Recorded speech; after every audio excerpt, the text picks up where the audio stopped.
Bago pa lang ako sa universidad na ito, unang hakbang pa lang ng aking mga papapasok ay mabigat ang aking nararamdaman. Noon pa lang ay marami na ako naririnig ng mga kwento-kwento tungkol sa mga estudyanteng kinitil ang sariling buhay, pinatay, at hinanay. Madilim, parang sa mga nobela lamang. Hindi ka panipaniwala, pero sa kalooban ay totoo.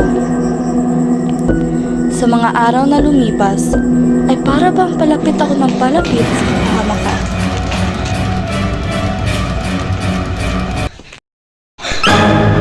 Marami na ako naririnig tungkol sa universidad na ito. Ngunit wala pang pruweba na magtutulak kung totoo ba ang mga iyon.